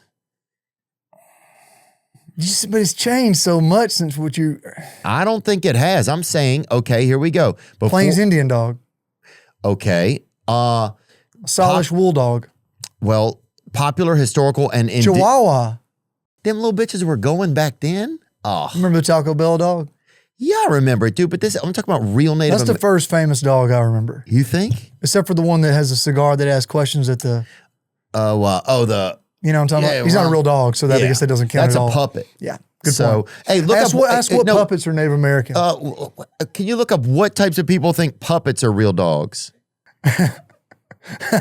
Please. That's funny. I like that. Oh, that's finally. The funniest thing. I'm glad we got one funny thing today. Finally, you piggybacked off my funny stuff, but you hammered it home. Finally. We'll play Raleigh ball. I didn't know we were playing. I forgot it was a puppet for a second. Okay, I will say that. You didn't see the guy's arm? You see a guy's hand in a sock acting like a dog long enough, eventually it becomes a dog to you. Well, look, if I see a guy's hand in an animal, I know what's going on. It don't seem right, but... Yeah. You know, that was We've probably all been to the Neshoba County Fair. That was probably, shout out Hardy. Yeah. But we all know. That's why they run with those chairs to the front. You know, they want to see the show. That's probably what the first 911 call was all about right there. Yeah. There's a man with his hand up an animal over here. But bring it back those Native American dogs. I do want to know what they were. And I want to see a little JPEG of them or a drawing probably. If you can see that, please. I'm serious. I just want to know which dogs they were. Dude, I'm going to get you a hand-painted, oil-based painting of a dog with just Native American things on it. You know what I mean? Like a bow and arrow with feathers and everything. That's actually not a bad idea. And a coffee maker. Plains Indian dogs, American Indian dogs found across the Great Plains. These dogs were essential beasts of burden. They were used to pull beasts of burden. V-shaped wooden sleds called travois, loaded with meat, household goods, and children before horses were introduced. Wow. So they used to use dogs to do like field plowing. The Salish wool dogs kept by the Coast Salish tribes in Washington State and British Columbia. These small, white, fluffy dogs were sheared like sheep. Their thick wool was spun into blankets and textiles. Dang. Read the next one. The xylophone. The Zala... Welcome back to Puppy Talk. I'm Riley Green with my guest Theo Vaughn. And I'm here also today. We're so happy. We're going to look at the bone structure of a Zwolicilia. And they are a Native American dog popularized by the Aztecs and Mayans. These dogs were kept as pets, guards, and physical heaters. Dude, imagine that. I can't even imagine it. What do you mean? You get the dog tonight. That's hairless. Mexican hairless dog is a wild-looking dog. Oh, that shit ain't nothing. Look at that little bad boy. Look at the one down there. I saw him. I saw the one you're looking at, yeah. Yeah, look at that little boss. If you put him on that commercial with Willie Nelson playing You Were Always on My Mind, yeah, I would give the money, whatever it is. You're always... He looks like he's got farm AIDS, dude. That thing has had a tough run right there. And that was a pretty good joke. Dude, that was really good. Made me close one eye for a while. Like, yeah. I'm just joking. Shout out Willie Nelson and Farm Aid. Dude, I just saw Billy Strings this weekend, actually. I went there with him, Stephen Wilson Jr., Sheryl Crow, Willie Nelson, Lucas Nelson. They had a show in outside of Austin. Lucas is great. Stephen Wilson's so talented. So talented, man. That's awesome. That'd be a cool thing to see. Oh, it was just great to be over there, man. How was the acting? Let me think. There was just like a lot going on. It took I wish I'd have had more time to work on the character, and we were wearing a lot of hats. Yeah. So when you're doing a lot of stuff, it's a lot. Yeah. And you think it's not going to be, you know? I was on tour and we were filming in Park City, Utah for Marshall. So I was flying every week to Utah, playing 3 or 4 days, or filming, then go play shows and fly back. And I feel like I didn't know enough about the character. I was getting the script for that day, and I didn't know any of the backstory. So when I went and watched it, there were so many things I would have done differently if I'd have known this about the character or that. And I I would have really enjoyed it if I could have just lived in that world and filmed for a month, you know? Yeah. Also, it's really bothering me a lot just to think about if you knew that picture of that dog was on there and you went on a Native American dog rant just so you could say farm aids. Because if that's the case, one, that'd be awesome. And two, how much preparation would that take? You know what I mean? Like that would be coming into an interview. Don't worry about learning anything about the guy that's here, like me. You don't have to know any of my songs or anything. But if I can come up with a way to say farm aids with the dog, that'd be awesome. Yeah. I wouldn't. That's insane. I don't know if I'd like the version of you better that did that or the one that just came up with it. I don't know. They didn't. That's a good question, actually. Either way, I like you. That's a lot of thought. Well, thank you. Yeah. I've been sitting here hoping you would. I just decided now. I knew the coffee thing threw me off. I knew the jury was out. Yeah.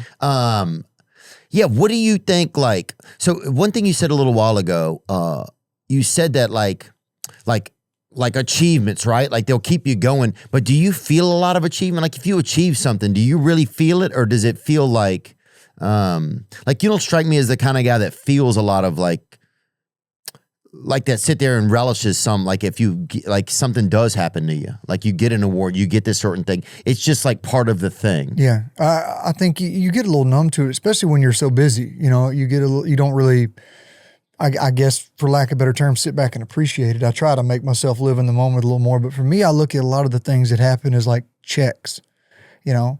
Not that I had the goals of accomplishing those things, but I'm like, man, when ACM awards or whatever it was, we win a couple of awards, CMAs, whatever it is, I'm more looking at it like, okay, I got a performance. That's got to go well. I need to, figure out the song and make sure it goes well when it does. And I get the award and I got a little speech or something. I'll make sure that goes well. And then I'm like, okay, all went well. And it's like a little bit of relief, but not necessarily like I accomplished this. And also that stuff's a little bit political. You know what I mean? The best song doesn't always win. And for me, I think I appreciate a lot more a sold out show. Like when fans are there and they're like singing a song that I wrote and it like I can tell it means something to them. There's emotion in it. Like that means more to me than an award. Yeah. You know? But I guess I'm just wondering, like, do you feel like you're good at like feeling pride for yourself, like that sort of thing, you know? Because that's something sometimes I've struggled with that. It's like, I don't think too much about it, but it's like, man, sometimes I just, like if somebody's like, man, do you feel proud of yourself? I don't feel that a lot of times. Does that make any sense to you? I think that, it does make sense. I think that you got to find things in your life that you do feel proud of yourself about. Like for me, it's not musical achievements. For me, I feel proud about my farm. I feel proud that I, could put my parents in a nice house or buy my dad a truck or whatever. Those, like, I feel more for that than anything I ever bought myself. Right. You know? And like my niece and nephew sending me pictures, my sister, of them catching fish in my lake. Like I'm proud of like that. And those are things that I know will last forever. And, there's a little bit of songwriting pride. I think when I write a song that, I wrote by myself and I think it was good, it made me feel something. And when people relate to it, like I feel proud about that. But that's a little short-lived, like a joke that really lands. I think that you got to find things in life that you constantly want to be attached to, For me, it's stuff like my farm and, having a little place at the beach or something, my folks going down there.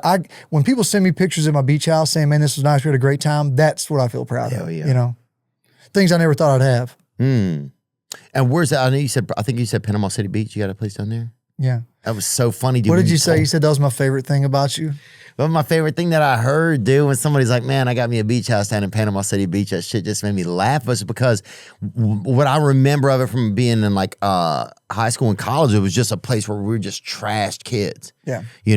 So to just to see a text from somebody like, we got a beach house down there. Yeah. And I know it's a nice beach. I know the Gulf is nice, man. It's like, there's not a part of the Gulf that's not even like built up now, man. It used to be so different. Yeah. No, I'm right outside of Panama City, and it's a little quieter where I'm at. But yeah, no, we all had our spring break trips to Panama City, and it was rowdy. Yeah. Right now you got, I'm trying to think, was there something that you guys wanted to talk about that was specific? Oh yeah. I'm Riley. Get ready with me. Well, Raleigh gives me a hard time. You got a new album that's coming out in September 18th, I think. Yeah, That's Just Me is the name of the album.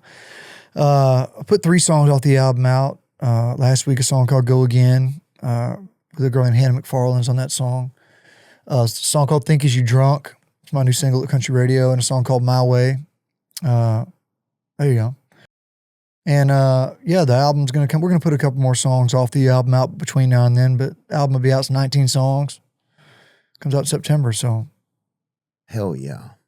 Do you feel any type of way about this album, different than other albums? Do you feel pressure to get, well, answer that question first if you don't mind. Yeah, what's different about this album, or what's kind of the same?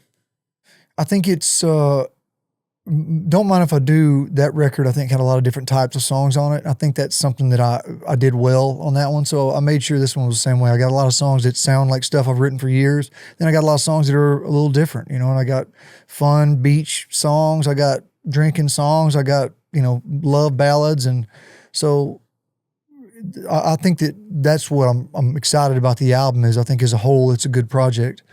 But again, I try not to do anything too different in the sense of how I go about putting out music. You know, it's always what I've done so far is kind of work. Yeah. What about like in your, like outside of music life, outside of your farm and stuff like that, do you think, like you're a guy that probably has an easy time meeting ladies. Do you feel like settling down is in the future? Like, do you ever think about that? Like, because you and I, we're both growing up. Yeah, I feel like you know better than that because you're in that world too. Like, it's really not that easy to meet a girl when you're doing what we're doing. Like, I mean, I'm not going to meet a girl at a show, you know? I mean, I'm confined to the back, you know, on a bus, and I'm not going to meet a girl on Instagram, you know what I mean? And when you get to a place where people are, you know, it gets tough to know who you're meeting for what. And I always feel like if I met somebody that was like a fan, I feel like it would be tough for me to be like, you know, I would look at them like, you're probably the same way too, as I go in a bar and when people start, you get a little bit like it makes you anxious. Yeah. I mean, yeah. I don't mind being the center of attention at like a show, or if I'm in a town, I'm playing a show and I go to a restaurant or bar down the street, but like, I don't like being the center of attention when I'm not supposed to. That always makes me feel odd. I agree, dude. I don't like to feel like if I went to another show and people were asking me for a picture and there was somebody else on stage, that would make me feel really, really rude. Yes. You know, so like a restaurant, it's not that people ask me for a picture bothers me. It's just, I don't want to be standing up causing a scene. Now I'm the center of attention. Yeah, I don't like that. So, you know, when you go, like, I'm not going to meet a girl at the bar. You've been to Losers and Duck Blind with me, and we sit on the back deck away from everybody, you know, kind of hiding. Oh, dude, one night I sat out there by myself on Losers' back porch, and I was watching Netflix back there. Yeah. Just watching I watched 2 episodes of something. Yeah. Well, no, it's tough. Is It Cake? I think it was. Yeah. I feel like if I could be in one place for a while, like live somewhere, that's another thing. I don't feel like I live anywhere. I got a house in Nashville, and I stay there every once in a while. I got a farm in Alabama. Have you always felt like that? Well, you must not. Your farm must feel like some type of way to you. But have you always felt like you didn't live somewhere? It's kind of interesting feeling, bro. I've never heard anybody say that, and I relate to that 100%. Yeah. I've never really felt like I lived somewhere. Well, my farm is like, by the time I get there, I'm already thinking about I got to leave again. Like, I'm there for 2 or 3 days. That's not long enough to really get settled in. You don't really know which way to go while you're there. But no, when I was doing construction work, playing shows on the weekends, I'd be home every night. Like, that was, that's always felt like home to me. But right now, I just don't live in one place. You know, I'm flying to LA every week and on the road on the weekends. But if you keep it like that, though, then do you think that there's a possibility that something could change, that you could, like, you know, meet somebody, start a family with that type of lifestyle? No.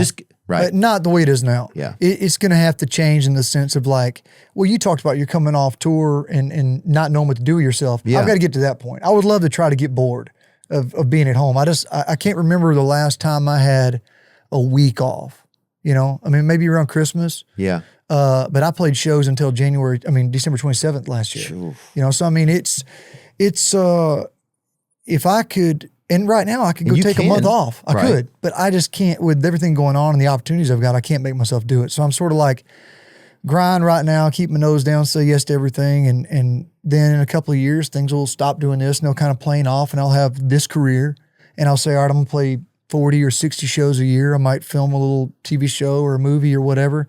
And then I can have a life outside of it, you know, but it's just tough to do right now.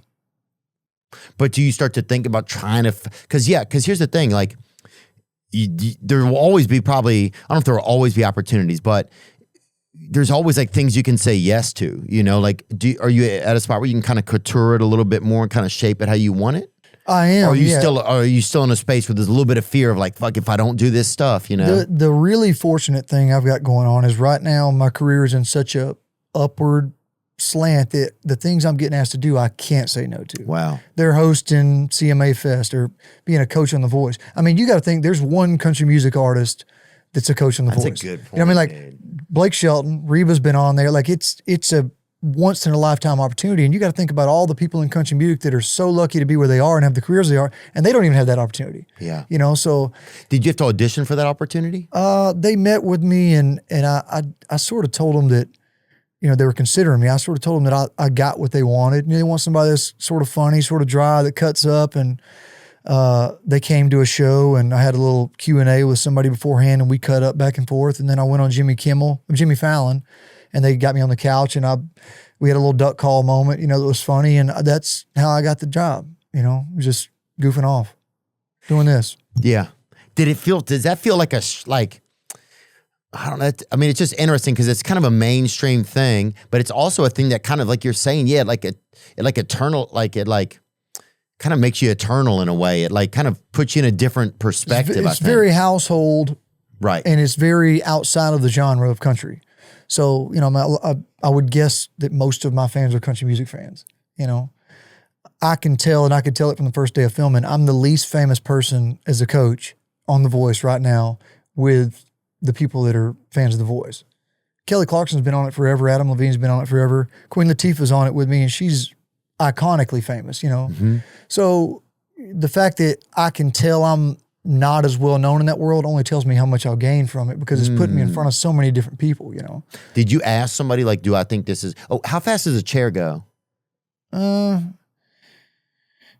mean, a little, like, like you would turn normally in an office chair. If somebody said, hey, look at this Native American dog. You know what I mean? Get ready with me while I look at this Native American dog. Yeah. Yeah. Yeah. Yeah. But it's not going to throw you out of the chair. Yeah. Okay, got it. If you had someone sit on your lap, would it turn slower, or you think it would turn the same amount? I think it's got enough power. You could have two people on your lap and it wouldn't change the speed. I think you go much over that, you're going to, the ball bearings issue, I imagine. I don't. You know, what was the idea, dude? I remember we talked one night about this for a few minutes. You said you had a different idea for how the chair could work that would be interesting. Yeah. What was it? I can't remember. I think the chair should start facing the contestant. Yes, and then you turn away when you don't like it. Okay. Now, what would be tough about that is you're going to be looking at them. Yeah. So, you know, like they're going to take it. It's personal. Yeah. Because the surprise when you turn, you know, sometimes people don't look like they sound, you know. Or it's not who or what you think it is. Right. So there's a little more of a reveal there, but there'd also be a neat reveal if you turned away. And you're like, you're sitting there and they're singing and they're just singing their little heart out. And you're just like, you're like, you know what I mean? You just turn and because here's the thing. Yes, that would be awkward for a split second. Yeah. Because you'd be making eye contact when you press a button and turn away, but then you're facing the other way. You're good. Yeah. Problem with what we're doing now is I'm facing away. And then when I turn to them or don't turn, they still turn your chair. And then you got to explain to them why you didn't turn. Yeah. Oh, it's tough. Have you guys started filming it? Mm-hmm. And do you have like total carte blanche on what you think? Like, is there any like, are they intervening or is it? It's completely unscripted. They don't even tell you like what might be coming up next. I mean, we would do like 18 people a day, I think. And it's a long day. We get there at 9, leave at like 9 at night. We're done with the blind auditions now, but that was, it's not that hard to do because it's this, you know, you're just cutting up. It does get tough to find new things to say when somebody's not quite. Yeah, dude, I could imagine that. It's hard to think of anything. Well, yeah, especially I mean, like, if you're trying to think. Musically, there's only so many terms, you know, and I'm sitting here and I'm like, I don't want to say the same thing over and over again, but sometimes a lot of it is just nerves. A lot of it, I've heard people that are, you can tell really talented singers, but they come on there and it's a very awkward thing. You got chairs facing away from you, the lights are on, it's on camera, it's on television, there's an audience there, and then they start singing and they're really winded, which is a nerves thing, you know, you can't catch their breath. And then by the end, they'll get it going, you know, but dang, it's yeah, I mean, it's people's dreams there, you know, and we're trying to make it fun and make good television out of it, but there's also a lot of really great stories that come out of it, I'm sure. I'm excited about getting to work with the artists and all that. Dude, I was staying at a hotel. I went like whenever they had the freeze in Nashville when everything got frozen or whatever, you know? Yeah. I had been at the UFC that weekend, and the freeze was like coming on Monday, and everybody like wasn't sure what was going to happen, because you don't know if it's going to be, how bad it's going to be. And so I was like, well, I'm just going to get out of town. I was like, I'm just going to go to, so I went to Hawaii for a few days. Cause I was like, it was like, It's not going to freeze there. right, not going to freeze. There was one place that had good weather. So I was like, I'm out. And I went with like a security guy. So I had somebody to go with me, right? Because otherwise I was just going to be out there by myself. And he and I stayed at this place, and like, it was all like, people that was like getting married or whatever, and then just me and him eating like we had like 5 like romantic, like nice like candlelit dinners. It's just fucking me. 2 of y'all. Yeah, just me and him, dude. Did your shoes light up? No, it didn't, dude. Get ready with me. No, his shoes didn't light up, dude. Mine didn't either. Okay, hold on. This is a good game show. I don't want to do this on a side note, but what if you had shoes that were like a mood ring? Yes. So when you're really into somebody, think about how easy dating would be then. Shoes are just flashing red or green, I guess it'd be like. And she's like, oh, he likes me. And what if hers are like flashing, just not flashing? And hers are just indifferent. No, you need really not into you needs to be a color red, probably, right? Or hers start making that back up sound like when big trucks back up. Yeah. And she just starts moving. Yeah. Yeah. Oh, God, we should have that. Dude, we have freaking so much stuff. So however a mood ring works is like the heat or blood flow, whatever. Your feet have to have the same thing. Yeah, 100%. Well, yeah. You might not be able to wear socks with them, but big deal, Some people say your feet are like the hands of your leg. Yeah. No, they say that. Yeah, dude. The hands of your leg is that what you meant? Yeah, the eyes are the brains of the face. Yeah. From a visual aspect, yeah. Yeah. I mean, from all of it. Mm-hmm. But no, dude, that's exactly what I'm saying. But no, I think the ears are the elbow of your head. Nah, that's crazy. Come on, dude, think about it. Nuh-uh. I'm not thinking about any more stuff. What were we talking about? Huh? We were talking about a shoe thing. You were doing good. Have you been in here? What was I? What were we talking about? It was pretty good. No, you were talking about. Look, dude, this whole thing is we're just running a sting operation on the neighbors. Okay, that's all this is about. He's home. Yeah. He's home. Let's go. No, I was just gonna think. What were we talking about? I want to get through that one idea. Did we get through any ideas on this? I've had a good time. Do you think that the guy back there knows what's going on? Is he like, you were talking about this? Dude, he sat in here with so many types of people. Sometimes it's one way. I'll say this. Trevin, do you feel like you ever know how one of these conversations is going to go? Never know, man. What bothers me about it is I feel like I should be able to retrace my steps to why I was talking about light up shoes. Oh, you're going to dinner with your security guard. Oh. Romantic dinner. And this is what happened. So right next door, and they were doing the show that Luke Bryan is on. Or the America's Got Talent. America's Got Talent. American Idol. American Idol. With respect. And he even called it America's Got Talent once. And I corrected him. Really? Yes. But now other people are correcting me because I caught it from him. Yeah. But what I'm saying is, we're sitting there, and right there they had the show. Anyway, it was just kind of interesting because for 5 days we watched them tape this thing right there on the beach. Yeah. So. Was Luke was in Hawaii? Yeah, it was nice. I got to see him. I got to meet him. I met him before. Oh, we went fishing like a couple weeks ago at his place. He loves to fish, hunt, golf, and drink. Dude, I'll say this. He's one of the... What? He does. He loves that. What do you think? He likes to fish, golf, and drink? Fish, hunt, golf, and drink. He loves to do those things. How do you know that? He's wrote a song about it. No, he didn't. Yeah, it's called, I think it's called Fish, Hunt, Golf, Drink. And what else? And something else? No, just those things. That's it? Yeah, you can play it if you want. Is it good? It's called What kind of question is that? It's country classic, I imagine. Get ready with me while I listen to this. Get ready with me while I go fish hunt. Now, what would you wear for that? Fish, hunt, golf, drink? Dude, I'd fucking... You don't have to play it right now. No, we don't have to play it. Just put it on here. We'll play it in our imagination. I'll play it in the car on the way home. I know that. No, he gave me credit for him writing that song. He gave you credit? Or he blamed me, one of the two. Yeah. Oh, he did? Yeah. I didn't even know that. He texted me and said that we need to get together. It's been too long. And he said, fish, hunt, golf, drink. Oh, nice, dude. So I was not there. I didn't write the song. It had nothing to do with the song. I didn't even send the text. I didn't even say that's a cool text or you should write a song. I did nothing to do with it. So I want to say that while we're here. Well, I'm going to read some of it right here. Okay. Do me a favor. Read it like stand-up poetry. I have not heard this song. Okay. Well, so just, like put a little feeling behind it. Some passion. Wake up, coffee. Camo, climb tree, wet line, 18. So you said wake up coffee like you were saying, like, good morning, moon, or good night, moon. You did it like that. That was cool. Go ahead. I'm sorry. Wake up coffee, camo, climb tree, wet line, 18. Fish hunt, golf, drink. All fall, all spring, all summer long. I'll be living it up and living it on. A country boy's dream, fish hunt, golf, drink. I like it. It's a haiku. It's got a little bit of the Caterpillar book to it. It's got a hit of the tism, Have you dude. ever read children's books? Huh? Like, I mean, out loud, like for audio book. You'd be great at that. Yeah. Thanks, man. Fish hunt, golf, drink. Fish hunt, golf, drink. I wouldn't mind that. I'm trying to think.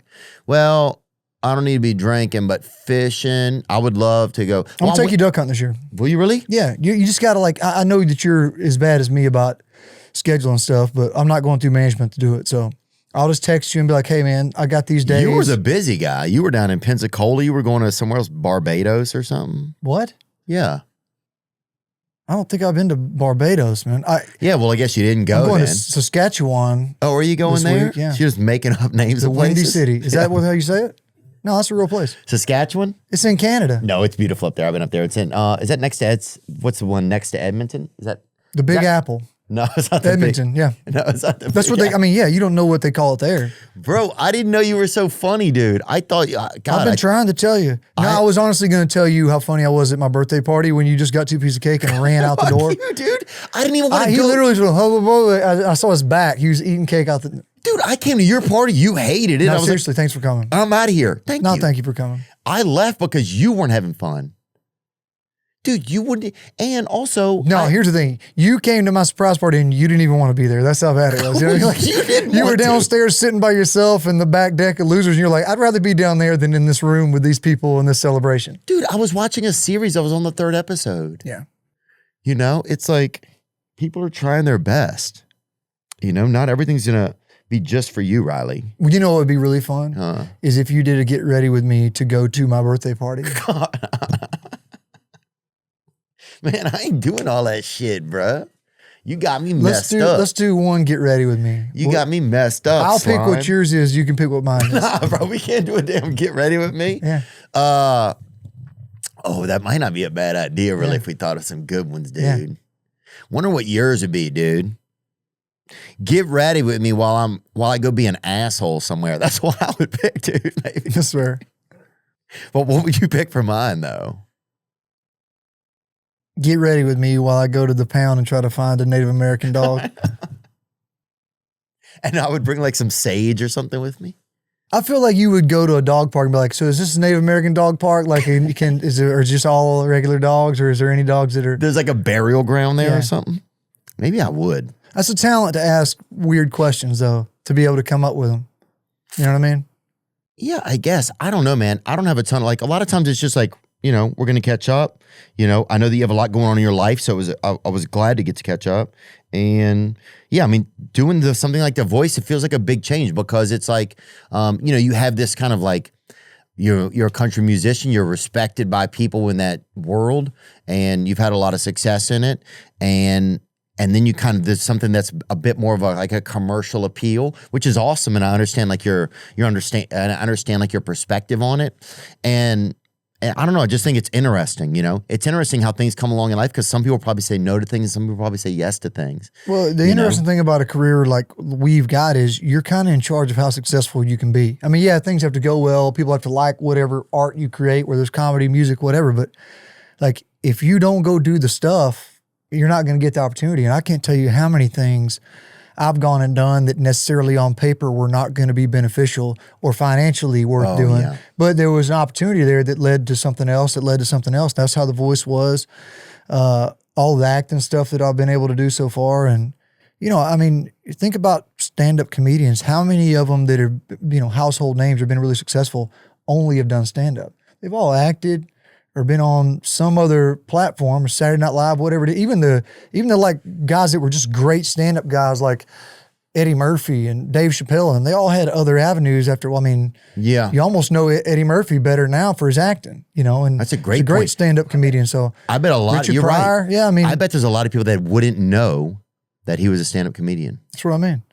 And if you didn't get your start on Saturday Night Live, that's kind of how you branch out and do something else. Because I feel like in comedy would probably be much worse because you have to come up with so much more material. Whereas music, you can put an album out and tour for a year off of it and still play some of those songs for years to come. Yeah. But you have to be a whole lot more creative regularly in comedy. But if that's all you did, that would get really monotonous after a while. You get tired of it. The only time I ever got tired of music was 2014, 15, 16 in there, and I was playing the same clubs, same venues over and over again, playing the same songs, and it got to be where I just didn't look forward to it, you know. But as long as things are growing and you can find other things like...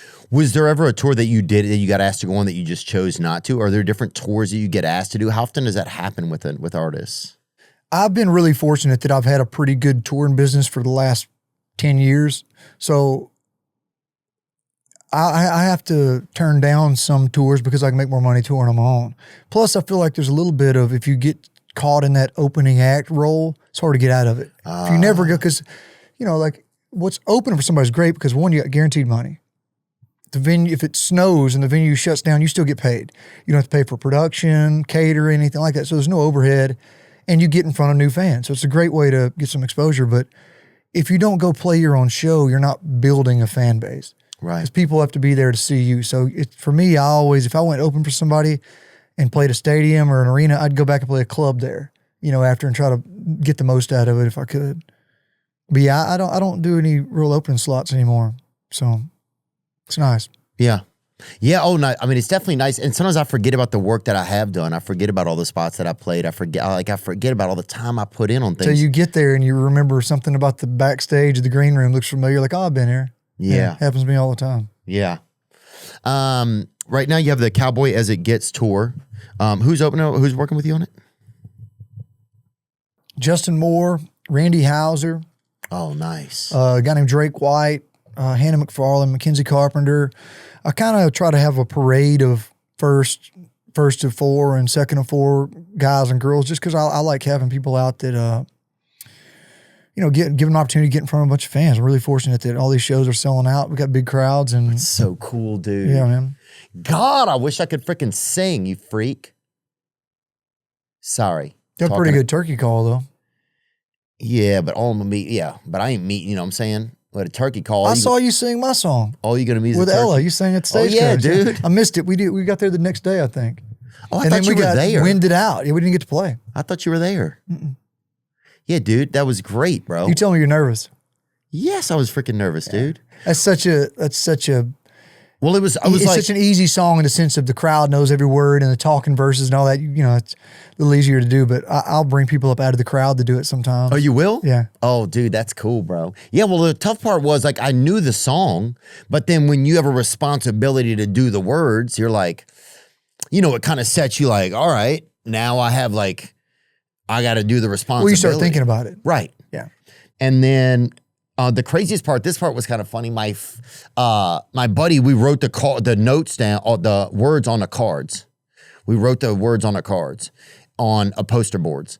And so he's standing there with him by the side of the stage just in case, right? Yeah. And then, but I didn't need him. I started doing good in my brain and I didn't need him. And so he starts shaking the card. Like he's getting pissed and I'm not looking at the cards. Because he made these cards, yeah. Yeah. I'm like, dude, I don't need them. Yeah. You're here for... Should have been happy that you didn't need them. But right. You should have just been... That was a little selfish. He should have been ripping them up and throwing them in the air or something. But he's sitting there like, well, yeah, you know, and just giving me like a bunch of grief or whatever, you know, just like a bunch of poster board grief or whatever. And so, yeah, I don't know. That was kind of a lot. But, oh, and then it was windy and my hat kept coming off and I kept having... You have a cowboy hat on? Yeah. I kept having to get it. And I was like, dang, I wish they made a really heavy hat. Or could have went that route. A chin strap? Yeah. Come on, a cowboy hat? Come on, man. You think I'm going to wear a cowboy hat with a chin strap on it? Desperate times, man. Nuh-uh. I can't read lyrics. You're hilarious, and man. Sing, you know? Wait, you can't what? I can't read lyrics and sing. I've got to just know it, you know? Like a teleprompter or whatever, I can't. Oh, yeah. And so if I look out in the crowd and read a sign or something while I'll forget who I am. It messes me all up. I can't read anything. Can't look at anybody's sign in the crowd when I'm singing. Well, it's two different things, totally. I would rather just guess than be reading something, you know? Just take my chances with whatever's going to come up in my brain. But which could be anything. Yeah, which is kind of the best thing. Your brain is just like, Sometimes it is. yeah, it's like a glass of champagne. Somehow a bubble just comes right up, and that's a new idea or something like that. I love that. That's my favorite thing about being alive is just seeing kind of what comes out of your brain, you know? Yeah. And other people's brains. I think it's interesting. But yeah, man, it was. I felt lucky to get to do y'all's song. So yeah, I It was was happy. cool. I got to see some clips of it. You did good. I was happy to get to do it. Oh, dude, once I got out there and realized that I could sing, it was over, dude. I was like, I was a singer. We'll find one you can do with me, and you come out to the show. We'll get you out to do one. Yep, I like that. Get ready with me. Get ready with me to go sing with Riley Green tonight. There we go, dude. You have your new album. It's out on the 18th. Yep, that's it. September 18th. That's just me. You have 3 singles that are already out from it. Yes, sir. Excellent. And the Big As It Gets tour? No. Cowboy As It Gets tour is If you just going wait on. on the slide, it'll be easy. I'm Riley Green, and it's the Cowboys That Gets tour in 2026. You know what this is like? This is like, honestly, when you're having a rocky day at work and one of your boys shows up and helps you out. So I feel like that's what this is. that's exactly what I'm saying. Yeah. That's exactly what this is. So thank you, bro. Yeah. Thank you for showing You know, up. if you ever need me to come in when you got somebody cool here that you're doing, I can just sit on the couch and, you know what I mean? Just help. Dude, just come and do my part. Yeah. Dude, you're good at this, man. You're really good at this, I bro. watched your show, man. This past weekend with Theo Vaughn. Mm-hmm. I watched it. I appreciate that, man. Say some creative stuff on here. Yeah. We have over time, you know. Sometimes it's hit It's not all gold, but No. man, if you sit here and talk for 2 hours, there's bound to be something funny in there. Oh, there's fun stuff, man. I mean, I don't know. It's been interesting. Sometimes you find different things. Sometimes you learn stuff. Sometimes you don't learn stuff. No, I enjoyed that it's there's some seriousness in there, you know? Oh, yeah. I mean, sometimes you get a lot more serious. It just kind of depends, you know. I can't tell if it has to do with my energy or it has to do with the guest energy. It's probably just both of us and whatever's going on, you know. Well, I feel like there's a lot of places where me and you are in a similar spot with life outside of our careers, Yeah. you know? So, And maybe we didn't talk about that enough. We did okay, though. yeah, but we can do like a real deep thing, you know? We just share one mic and sit Indian style on the floor with just candles and do it on, you know what I mean? Oh, I know what I'll bring. My Indian dog with me. If you can get your hands on one. Yeah, there's one out there. Riley Green, man, thanks so much, bro. Thanks for the music. Thanks for the entertainment. Thanks for the entertainment today, dude. You're Man. you're a funny guy, bro. I didn't realize that. And I know that's a weird thing to say to somebody else, but thanks for making me laugh. That's what I mean. I appreciate it, Appreciate you, bro. man. That was fun. And congrats on all the success. And I'll have to get out there and check out one of the shows this year. Sounds like The Big As It Gets tour. you're going to some good spots. Cowboys It Gets. God. Yeah. I'll be out there. Riley Green, ladies and gentlemen, thank you, brother. Appreciate it, man. Yep. Now I'm just floating on the breeze, and I feel I'm falling like these leaves. I'm